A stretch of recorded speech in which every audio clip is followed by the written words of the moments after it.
오늘부터 11장을 살펴보는데요. 11장에서 15장까지는 정결법에 대한 내용입니다. 본문은 먹을 수 있는 것과 또 먹을 수 없는 것에 대한 하나님의 말씀입니다.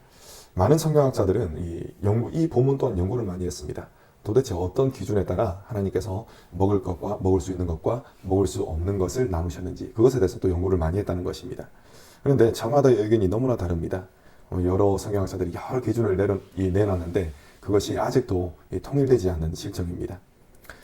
그런데 대략적으로 의견이 모아지는 그런 부분은 있습니다. 어떻게 의견이 모아지냐면은 하나님께서 이 생명과 또 죽음으로 이렇게 나누셨다라는 것, 그것으로 의견이 모아진다는 것입니다. 다시 말해서 이 생명에 속하거나 생명에 가까운 것, 그것은 정결하고, 이와는 반대로 죽음에 속하거나 죽음에 가까운 것, 그것은 부정한 것으로 여겨지게 된다라는 것입니다. 생명과 죽음을 기준으로 해서 가장 명확하게 나뉘는 것은 바로 날짐승입니다. 오늘 말씀은 13절에서 19절까지 보시면은 이 금지된 공중동물들, 즉 새들, 먹는 것이 금지된 것이 어떤 것인지 그것이 쭉 나옵니다. 이 정결함과 부정함을 나누는 기준이 제시되지 않은 채 20종류가 먹는 것이 금지되는 새로 나옵니다. 여기서 분류되는 기준이 무엇인지를 가만히 살펴보면은 육식 조류들이 다 금지되었다라는 것을 알 수가 있습니다. 뭐 독수리, 올빼미 이런 것들, 그런 것들은 다 사냥을 하지 않습니까? 사냥을 할 때 평화로운 방법으로 사냥을 하지 않습니다. 그 맹금류라고 그러죠. 그러면 이 맹금류의 발톱이 이 면도날처럼 날카롭습니다. 그것으로 이제 사냥을 할 때 동물을 확 지는 것이죠. 움켜쥐는 것이죠. 그러면은 이 죽임을 당하면서 피를 흘리게 됩니다. 그러니까 이 모든 것은 다 이 죽음과 연관이 되어 있다는 것입니다. 자, 그래서 이것을 통해서 이 사체를 뜯어먹는 것과 사냥을 하면서 피를 흘리는 이 모든 것, 이것은 다 죽음과 연관이 되어 있고, 따라서 이 죽음과 연관된 것은 부정한 것으로 분류되었다라는 것, 그것을 우리가 알 수가 있는 것입니다. 또 20절에서 23절은 어떤 곤충을 먹을 수 있는지를 알려주십니다. 곤충 가운데 날개가 있지만 이 기어다니는 동물은 피하라고 말씀을 하셨습니다. 이와는 달리 뛰는 다리가 있어서 또 땅에서 뛰는 것들, 그러한 것들은 먹도록 허용하셨습니다.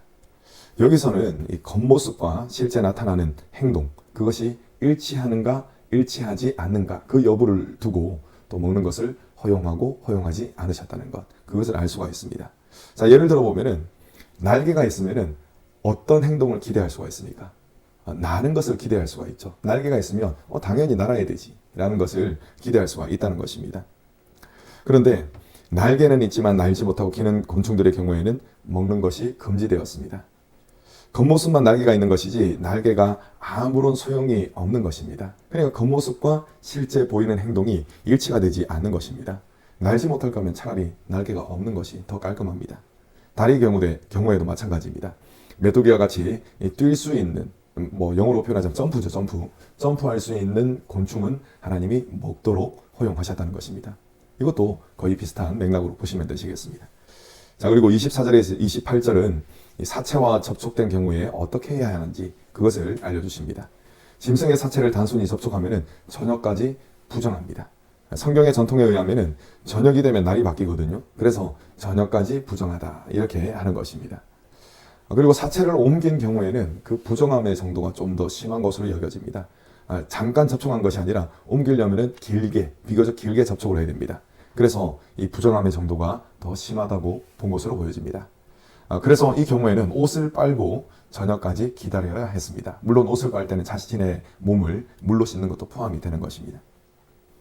하나님께서 이상과 같이 명령을 내리신 것에 세세하고 확실한 기준은 알 수가 없습니다. 하지만 이 전반적인 흐름은 알 수가 있는 것입니다.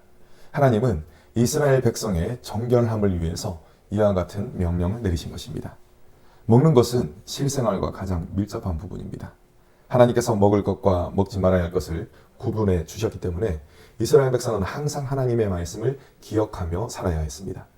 이는 최초의 인간이었던 아담과 하와에게 하나님이 하셨던 명령이 떠오르는 부분입니다. 동산의 모든 나무의 실과는 먹을 수가 있었습니다.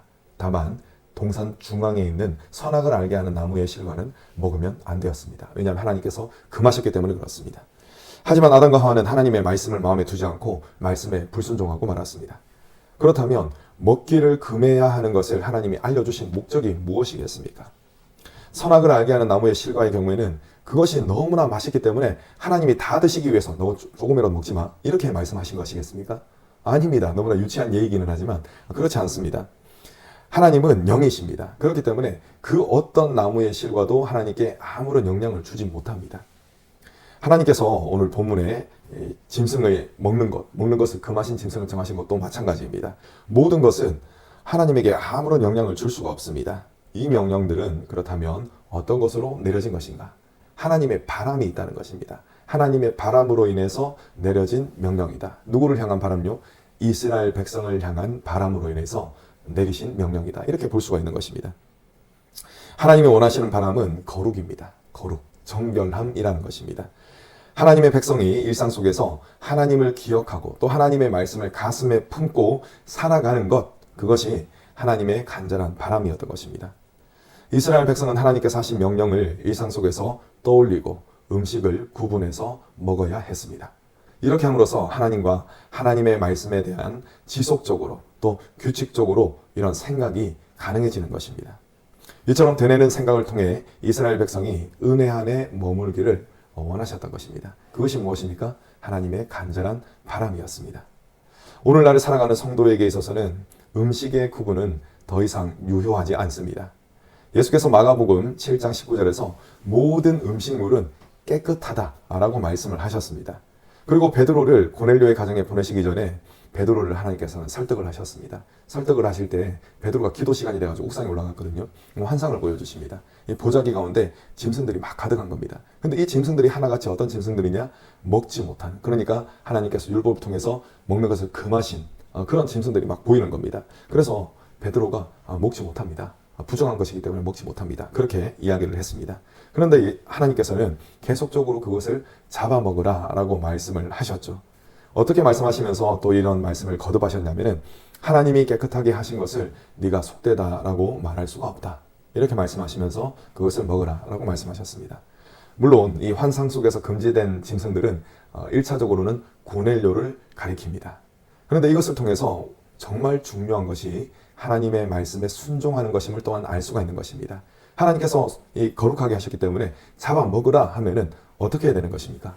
잡아먹어야 한다는 것입니다. 그러니까 중요한 것은 하나님의 말씀에 따르는 것이라는 것입니다. 예수 그리스도의 십자가와 또 부활 사건 이후에 음식의 구분을 통한 성결의식은 더 이상 필요하지 않습니다. 구분을 하자면 구약의 이 제의법은 더 이상 필요가 없지만 하나님 사랑, 이웃 사랑과 같은 이 도덕법은 여전히 필요한 것입니다. 본문이 담고 있는 이 당시는 이스라엘 백성이 먹는 것을 구분함으로써 인해서 하나님의 백성임이 드러났을 것입니다. 다른 이방인들이 보면은 이스라엘 백성 이상하다 이렇게 할 것이지 않습니까? 왜냐하면 철저하게 구분해서 살기 때문에 그렇습니다. 자, 그렇다면 오늘날을 살아가고 있는 우리들에게는 어떤 모습이 구분된 모습이겠습니까? 일상에서 기도드리는 것, 그것이 바로 구분된 모습일 것입니다. 음식을 먹을 때 믿음이 없는 사람들은 먹는 것이 당연한 것처럼 그냥 먹습니다. 감사한 마음이 없이 먹는다는 것입니다. 하지만 성도는 그렇지 않습니다. 정말 상황이 너무 안 좋아가지고 반찬이 하나도 없고 밥만 먹는 가운데서도 하나님께 감사 기도를 드리는 것이 어떤 삶입니까? 바로 성도의 삶이라는 것입니다. 이것이 세상 사람들과 명확하게 구분되는 그러한 모습이라는 것입니다.